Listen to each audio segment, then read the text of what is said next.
I hope people like the sound of me eating these almonds. Oh, hell yeah. More ASMR Yeah. for the real Chapo heads that jerk off to every episode. And you know they're out there. You know they exist. I tweeted, laughing my ass off, Hillary owned slaves, and Crushing Bort replied, interesting that you critique a woman for having slaves. Hillary owned slaves. How did no one recognize that during the campaign? Unbelievable. Astounding. I just have this like image of her like coming out of the lawn in the governor's mansion in like giant mirrored sunglasses, like fucking Cool Hand Luke. Yeah. Or like just chewing a piece of straw, Other than that, or like Strother Martin or whatever. What we have here is a failure to understand America's already great. Some men, they don't want to learn. Greetings, friends, and welcome to a special midweek Chapo UK election edition. There's just so much goddamn news happening this week that we had to do another show. Currently, Felix is recording yet another interview about other news that's going on. You are joined by myself, Matt, and Brendan. Hello! But sitting in with us is the Chapo official UK correspondent, The Guardian's Jonathan Shainin. Jonathan, how are you? Cheerio. You sound excited for election fever. I think You're absolutely mental. I think we're ready. We're ready for it to be over, I think. Yeah, I know. I mean, it must be so tough for you to go through those, month-long election season in the UK. It's really excruciating. Five exhausting weeks. Yeah. Okay, so Jonathan, I'm gonna you're super plugged into it. We've been following this election from afar. Just, if you're listening to the show, we're not going to even have any shred of objectivity here. We've been shamelessly rooting for Jez this entire way. But The just absolute boy! He is the boy. He is that boy. So just to start things off, so the Tory, the Prime Minister, Theresa May, she called for this snap election, basically, correct me if I'm wrong, as a means to basically once and for all finish off the Labour Party, thinking it would be an absolute rout. And then in the preceding weeks, things have gotten much closer than they would have thought. Yeah, I think that's fair. I mean, an interesting thing about this is it's hard to remember what it was like before she called the election. Because for a long time, there was this sense that, she wasn't going to call an election. The feeling was she knows Corbyn is vulnerable, but she doesn't want to take a chance. And I remember, even a lot of my friends, when the election was called, people were really in a bad mood. I mean, there was very much this sense that, she's, pulled one over on us, and, she's going to crush Labour.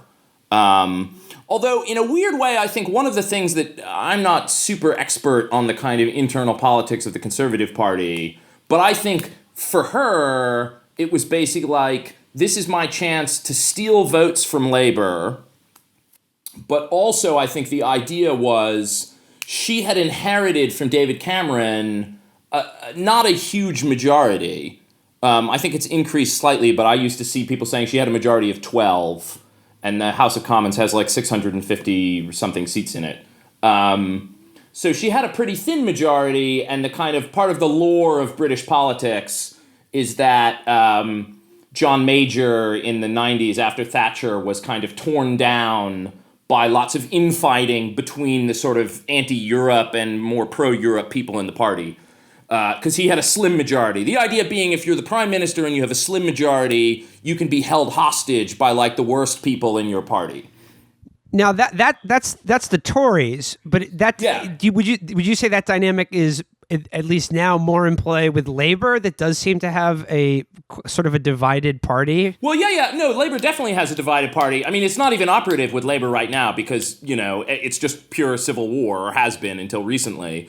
I think what I mean to say is that for Theresa May, crushing Labour was a side benefit of her larger goal. I see. Which was to get a crushing majority of her own so she could tell anybody else in the Tory party, go fuck yourself if you don't like my way of doing it. And what is, like, how would you describe, like, what is May's platform? Who is her constituency? And like, you know, like what, like, to an American who's like not only knows her as this kind of gargoyle. Yeah, who is? I'm trying to think of who is like the best American equivalent. You know, she has like a little bit of the sort of like George Bush Sr. kind of vibe about her. You know, she sort of has positioned herself as this sort of true representative of Middle England. She's kind of more Thatcher than Thatcher. You know, she's a vicar's daughter. She clearly was kind of underestimated by a lot of men in the Conservative Party for a very long time. And kind Slay of Queen. Yeah, and after and after coming into office, you know, told people like George Osborne, for example, to go fuck themselves. She's you know, she's like a Middle England authoritarian. Okay. You know, and she doesn't go in, you know, there's this kind of like foppish Boris Johnson high Toryism, and she doesn't go in for that, really. Okay. She's tough. What used to be her reputation, I guess. So watching from afar, right? Like it seemed like, you know, when she called for this election, it was a done deal. This was it for Corbyn and the Corbyn-led Labour Party, because it was assumed that it was going to be a wipeout. Over the last couple of weeks, though, the polls have gotten closer and closer and closer, and the ones I've seen they're close, but like, you know, the Tories, it looks like they have like a solid 2 to 3 points in most of the polls, but it's a lot closer than people thought it was going to be. What did Corbyn do? Or how were you surprised by this? Like, what has happened to make this as close a race as it's become? Yeah, I mean, I think everybody was surprised by it a little bit. I mean, I think, you know, like, you know, I was saying before, the day that she called the election, a lot of the most kind of pro-Corbyn people I knew were like, oh man, we're fucked. You know, this is really bad. I think a couple of things have happened. The most optimistic view of things is that Labour have run a really good campaign. You know, we can come to Corbyn in a second, but Corbyn is, you know, a normal human being. And has a kind of, you know, a charm about him in a sort of old-fashioned way that people are into, or some people are into. I think the other kind of the most, what I was going to say, the most optimistic thing I think is that, you know, Labour has really done what a lot of people on the left have wanted it to do for a long time, which is to offer up a real straightforward social democratic manifesto. I'm sorry you say that, but I'm sorry. Columnist Nigel Chris Bollocks here. I've supported Labour all of my life, all the way back to the leadership of Lord Gargamel Foreskin. But Jeremy Corbyn, with his refusal to endorse nuclear annihilation, or torturing the savage Mau Mau, or the use of poison gas against uncivilized Iraqi tribes, has rendered himself unfit to govern. So I shall cast a sad but necessary vote for my local Lib Dem candidate, Reginald Boylove. Matt is, of course, referring to... It sounds to me that Matt is in the constituency where Reginald Boylove is running, and I have to confess, he's done fine work for the people of Maidenhead. Well, one of the interesting things watching this from afar is, as you alluded to, I think people in America, particularly on the left, are very invested in this because, like you said, it does seem like Corbyn is doing for the Labour Party what we desperately want the Democrats to do in this country, which is, like you said, put forth an actual left political agenda. Also, it's interesting to see how the media treats that agenda and treats Jeremy Corbyn as a figure, because, like you said, he seems like has an authenticity, he has a likability to him, but it it's insane to me. Like, how would you describe the British press's reaction to the figure and personality of Jeremy Corbyn? Well, I think, the British press is a funny thing because everyone knows about the tabloids. And I think there's a sense from America that, the big thing here is this kind of tabloid journalism. I think what people don't get so much is that, like, I never know how to talk about the British media. It's a bit tricky, obviously, because I'm part of it. But it's kind of like, imagine if there were like 10 times as many kind of like Chris Salizas. And you kind of have like, because there's a bit of a sense of like, well, you can't make the tabloids angry. And there's a way in which I think, well, okay, that's perfectly reasonable because, they're pretty powerful and you don't want to make them angry. But I think the sense that Corbyn was unelectable was, to call it conventional wisdom, I think would be to understate things. I think the idea was that Gary Young, my Guardian colleague, wrote a brilliant column about this Tuesday morning to this morning, that this was like science. If you thought that Corbyn could win an election, that was like a sign that nobody should take you seriously. And I think it has to be said, thinking about this from a sort of Sanders, if you're trying to compare this to America, it's a bit tricky. It's kind of like the American Democratic primary kind of turn on its head, because on one hand, Corbyn won, whereas Sanders in the end, in the primary at least, lost, even though we all know he would have won the general election. Whereas Corbyn won the equivalent of a Labour primary, and then, as you guys I'm sure know, there was a challenge and there was a vote of no confidence in him, and then they put it out wasn't again. There some like vague flesh form in a suit who tried to unseat him? I can't remember his name. Owen Smith. That's it. Yes. Who went around like a thumb. Who went around saying things like, "I had to fight off 50 blokes to shag my bird." God, I think we can all agree that if he were running, they'd be 20 points up on Theresa May. There's no question about it. Saying, I like a normal beer. I'm a normal beer drinker. So Corbyn won. I think it's safe to say that I'm to the left of the British public. But even I'm a bit surprised, I think, by how well Corbyn is doing at the moment. I mean, I think you definitely find people who are quite sympathetic to his policies, who are like, oh, wow, this is really better than I expected. An interesting thing that people have said is that it's not just what happens when you actually present left policies to the public. Part of the idea that I've seen people put forth, which I think is an interesting one and maybe applies a bit to the Bernie versus Hillary case too, is that when you're having an election, you get to speak directly to the public in a way that's maybe not super easy to do during normal periods of time when things are much more kind of mediated by journalists. So I think that's part of it. And then, of course, the big thing is that the two big pieces of journalistic or kind of establishment conventional wisdom were Corbyn is shit, but also May had this reputation as being this kind of consummate professional, people, the cliche stock phrase is like safe pair of hands, and she's just like, shit the place. Haven't they put her in like a broom closet for the last week of the campaign? Like they're not letting her in public at all? Oh, man. I mean, it's just like every time she gives an interview, it's like absolutely cringeworthy. I was looking this up before. There's like people have been posting these kind of Q&As that she does where people people ask her, she'll like go to like a local newspaper and they'll ask her these like innocuous questions, right? And they'll be like, chocolate or vanilla?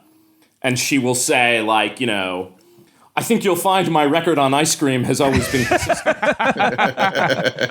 Now, Jonathan, on that tip of Corbyn's surprise surge and, with some help from the Tories being... shit! They're bloody shit, man! Basically shitting the bed for, 3 weeks straight. A lot of our lefty friends in America are obviously watching with great anticipation, and friend of the show, Matt Brunig, for example, has been posting polls that show the gap tightening and all that stuff, and it's all very exciting. But there's some idiosyncrasies with the British system that maybe I don't want to go into a civics lesson, but if you could spell out some stuff, because I'm pretty rusty on it. I remember that it's something like, in addition to people, voting in the polls, all the MPs go to a Tesco's and top up their mobiles. And the provider they select corresponds to a candidate. Well, I think you're discarding that then there's a fight among the supporters of various football clubs. Uh-huh. No, it's basically, it's like it's a bit like the Electoral College, I suppose. Yeah. Or it's like the House of Representatives. It's first past the post in each place. So it's I think like your Nate Silvers would say that it's like a particularly difficult place to predict because nobody has the money to. You can't. It's easy enough. Like in America, you can do the Nate Silver shit because it's easy enough to compile polls of 50 different states. Right. But no public body is no like newspaper is commissioning polls of 650 different. Right. House districts or whatever. Right. I think, look, the thing right now is basically like, if maybe this will sound ridiculous by whenever this airs, I think it's unlikely that Corbyn will win in terms of getting more seats than May. Yeah. I think, however, if she doesn't get an outright majority, or if she if she doesn't get an outright majority, then it goes to a hung parliament, who knows what happens. For her purposes, and I think for the purposes of kind of left politics in a long-term way, if she loses seats or doesn't gain seats, that's a real victory for the left. It's and a real humiliation for the Prime Minister Boris Johnson. It'll finally happen. But it basically, at the moment, maybe this is reminiscent a bit of some American polling last year. It basically, the disparity in the various polls seemed to come down to how many young people will vote. Right, because that's what's so maddening, seeing people try to draw conclusions. It's like, well, we can only really weigh these things based on past elections, and that tells us there's going to be X youth turnout. But the whole premise, the entire premise of the electoral left now in the post-Trump Brexit era is you give people genuine, robust social democratic vision, and that makes them come and vote and that energizes the non-voters. And young people make up a huge chunk of non-voters. And this is really the first test of that thesis that we've had. Sort of a pure test of the thesis of that. Yeah, I think Matt is right on that, because I was looking at a chart today where you can see that the young people's vote went down from 2010 to 2015, which were the last two general elections. So the 2015 general election, which was Ed Miliband versus David Cameron, young people's vote fell to like the lowest level ever. Can't imagine why they didn't want to come out and vote between those two absolute plonkers. Exactly. But then the young people's vote, even though the young people's vote went up higher than 2010 for the 2016 Brexit referendum. So I think that the question here is going to be, which one of these does this look more like? And you're seeing some, it's hard to read the tea leaves at this point. You're seeing some signs of young people saying, wait, we got fucked by the old people at Brexit, so we're like definitely going to vote. You're seeing other signs of, well, no, it's it kind of depends on which surveys you're looking at. But I think the big conversation in the past couple of days, in London at least, has been how many young people are going to come out to vote. And that's why if there's any kind of Tory, even if they don't lose any seats, if they if they draw to a draw, which would be bad for May and might even cost her the premiership, honestly, if she doesn't get any seats, it's still going to make me very depressed, and I'm going to start drinking even more heavily than I am right now. I'll just say that right now. I think, look, it's a tough thing, because I think I was thinking about this before we got on the phone. I think there's one way in which you can see what's happening right now as a kind of vindication of left politics, no matter what. In that it was like, this was someone who people thought has absolutely no chance, is a joke, is a laughing stock, and yet here we are, it's 2 days away, still anything is possible. On the other hand, you can be sure that if he loses, there will be an immediate backlash, and there will be a campaign to say, look, we let the left have a go, and you fucked it up, and so, get back in your cage. Yeah, we need Lord Neville Wogshoot to take over. Jonathan, now, this dynamic's been going on of Corbyn has outperformed everyone who thought he was a joke. May has been very studiously dodging him in all of these debates. She hasn't gone. She's been putting all these sort of pinch hitters in for her at all these debates. That woman, Amber Rudd, who I found out was the, quote, aristocracy coordinator for the film Four Weddings and a Funeral. So that's been going on. The great thing there is that British people find that less remarkable than you guys. I know, but this is for an American audience. Now, the other thing that we have to talk about that is, in the background of this election over the last week in England has seen now two terrorist atrocities happen. First at the bombing at the concert in Manchester, and then just the other day, the attack on London Bridge. I mean, it's hard. I mean, this again, it's really hard for me to imagine how insane that would be. If we had even one terrorist attack before a U.S. election. But what I've been amazed at is how, tell me if I'm wrong. How has this affected or not affected the election? I've been really impressed with how Corbyn has basically not done the typical, the thing you'd expect, for instance, a Democratic politician to do, which is instantly cow to this national security war on terrorism bullshit, but to go straight ahead with his message and have it basically be received as such. Yeah, this is an interesting thing. I think you're right. It has affected the narrative of the race less than you would expect, certainly by comparison to America, or by comparison to what you would expect in America. I think the Manchester, the period of time during which these two attacks occurred, to me, coincided with a shift in the Tory strategy. So the strategy, I think, that the Conservative Party brought into this election and that Theresa May brought into this election was to say, I'm the only person who you can trust to negotiate Brexit, which, as my friend Sam Knight, who writes pieces for me at The Guardian, pointed out, has the accidental impact of suggesting that Brexit is a really fucking bad idea if you can't trust anyone to handle it. It seemed clear that this strategy wasn't working so much and that they needed to find another way to attack Corbyn. And I think what you saw after Manchester was this idea that, okay, let's attack him because, he was seen to be too sympathetic to the IRA in the 1980s or whatever nonsense. They have tried to go in this direction. I didn't see it. Boris Johnson gave a speech today saying, he always sides with the enemies of Britain, whatever that means. But I mean, to give the devil their due, I mean, he was sympathetic to the IRA in the 80s, but but good. But it's who the very much the idea that I think they tried to act like they didn't see Manchester as an opportunity, but also did see it as an opportunity. And they've done the same thing in London. What has complicated this, as you guys maybe know, is that, first of all, Theresa May was the Home Secretary. It's almost like the head of Homeland Security or something. I don't know. It's weird so it's hard. It's hard for the Tories to make a case that they're keeping you safe. It's right? the top Bobby, mate.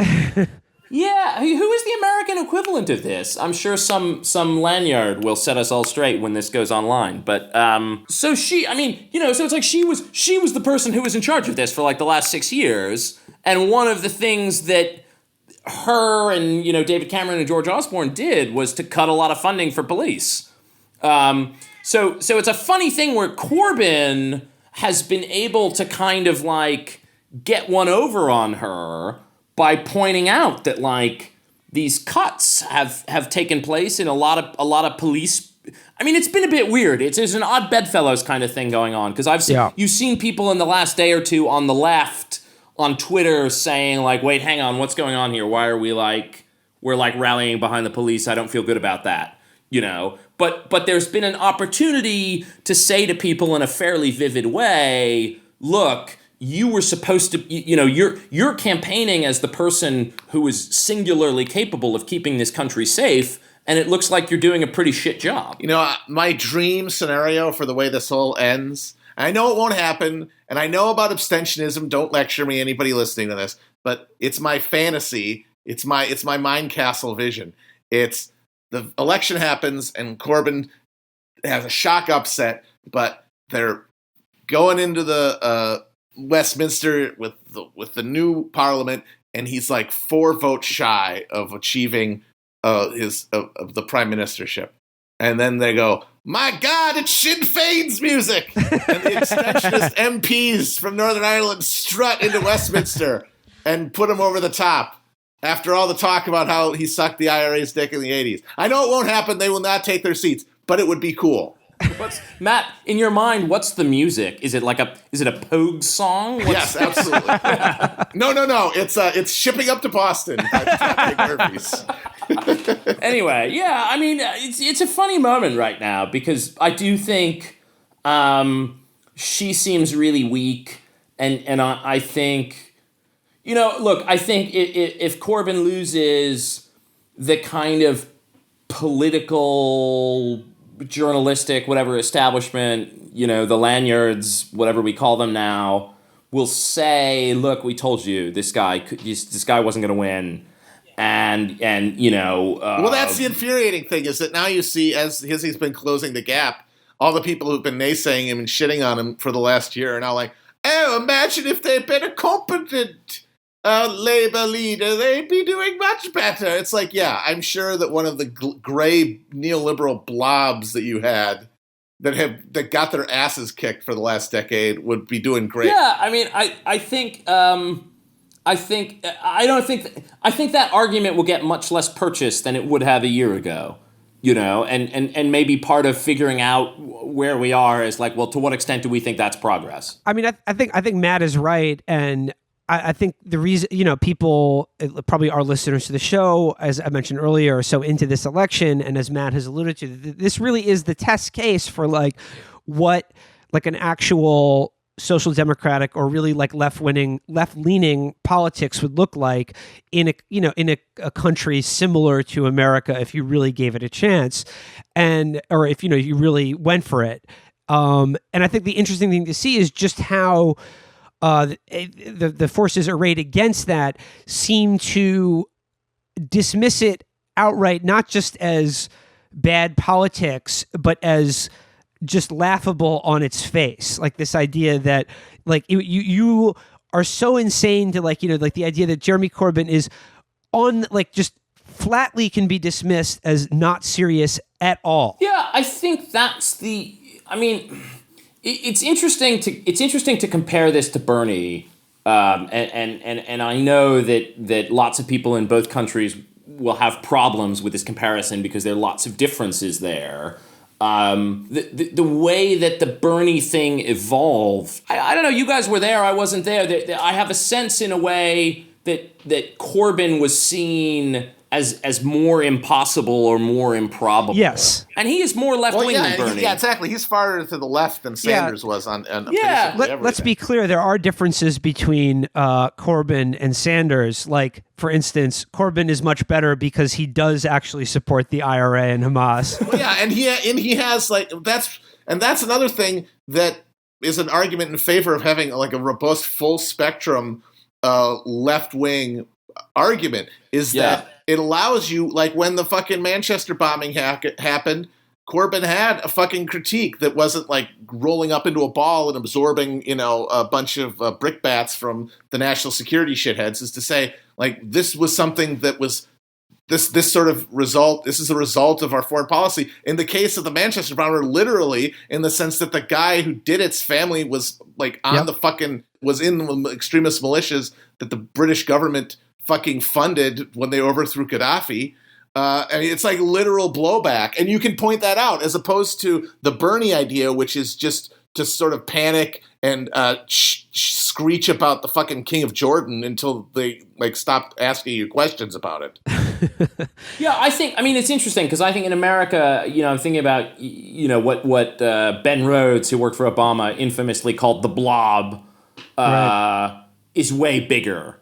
Like the kind of like the British, like, security, foreign policy kind of establishment, like, is a bit less, it's less influential than in America. It's chump change comparatively.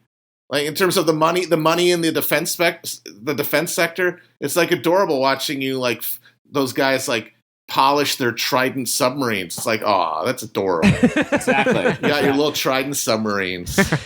But I mean, like, to my earlier point, like, the way, like, it's just interesting the way, like, Corbyn has been received and largely dismissed as laughable on his face, which is just funny to me as an outside observer of British politics, because it seems to me like the people opposing him are among the weirdest grotesques in any politics anywhere in the world. Like, talk about laughable on its face. I mean, Jesus Christ, look at some of these people.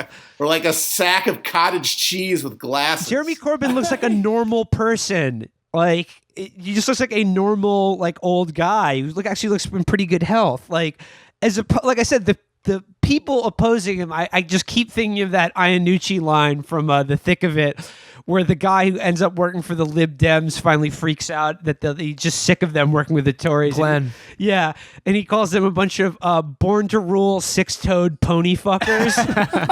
And Peter, it's been dreadful. I hope your cock falls off. Phil, do you know what you are? You're like an 8-year-old trapped in a 12-year-old's body. This is great. Why is no one filming this? Fuck you all up the wrong un.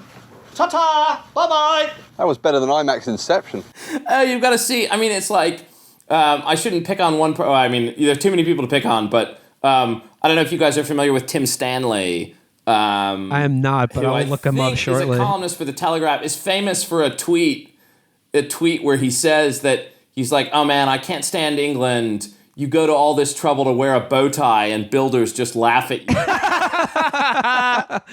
Did you see the guy? But this guy, he had a column today that was like, British history made us nice, but terror teaches us we have to be nasty. British history is like, the least nice what history have you been in, man?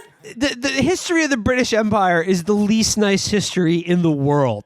England was never fucking nice, ever. Don't you remember the Red Star Massacre when they made delightful tea services for all of those protesting Indians? Okay, one other thing, Jonathan, did you see this guy? I'll have to look it up. I don't have it right in front of me, but he's a Tory that's running for parliament. He tweeted one of his posters had been defaced, and he tweeted the poster, and he was like, "This is the rabble that Corbyn has, roused, like, simply unacceptable." And it was just somebody had written like "twat" over his poster. No, they spray painted a cock on his face and changed conservative to cunt-servative. And there's just something so British to me about not just like complaining about it, but taking a photo of it and sharing it with everyone. Well, I think, Will, you pointed out it was a mirror event to the cock piss partridge. It is the exact joke from I'm Alan Partridge. Yeah. Iannucci rules everything around us. The problem is I've got some rude daubings on the side of my car. Can you still drive the car? Well, yeah, I mean, that's... Do you know what it says on the side of my car? Tosser?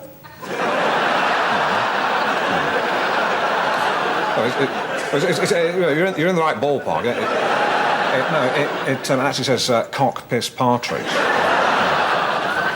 Well, we were trying to get the article to talk about, but it was behind some paywall. But like the headline was like, "What to do if your lad comes out as a Corbynista?" Yeah.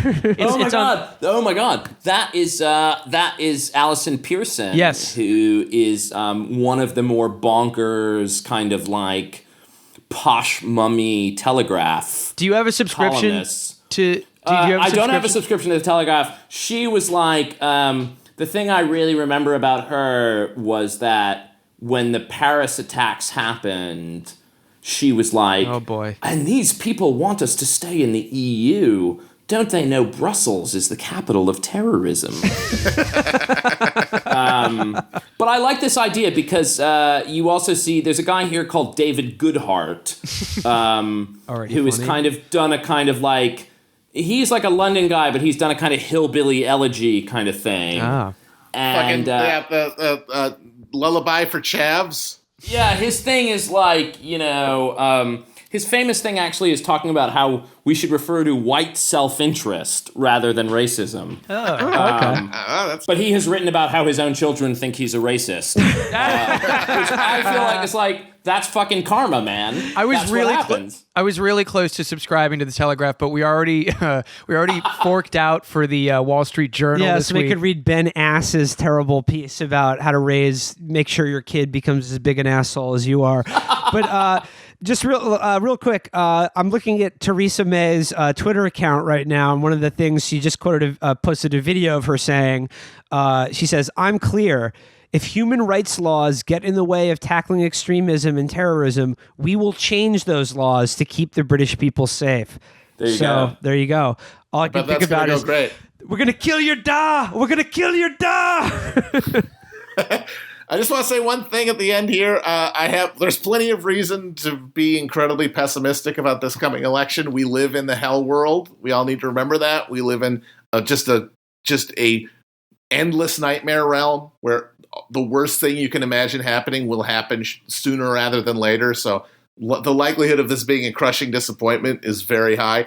But if we were to apply the Bill Mitchell electoral analysis rubric to the British election, there's no question that Corbyn is winning. Because remember, it was Bill Mitchell who said polls don't matter. What you should look at is social media engagement and crowd size. And by those metrics, Corbyn is crushing it. And by God, if Bill Mitchell is our dad, then why can't he be our what's a British term for dad? I don't know. He's our dad. He's our da. He's our da. Da? I don't know. I've never said that. And really. we're gonna hold you in detention and threaten to kill him, as they do under Theresa May's new security laws. But despite what Matt said, last question to you, Jonathan. Yeah. Is that boy going to do it? Is he about to do it? What I should say here is, here we fucking go. So yeah, that's all I've got. Hey, we're putting this out tonight. Elections on Thursday. You know what? Anything can happen. Maybe something good can happen. For once in history. For once. A change, just as a change of pace, if nothing else. Jonathan Shainin of The Guardian, thank you so much for filling us in on all events across the pond. Oh, it's my pleasure, my lords. You're right, mental, mate.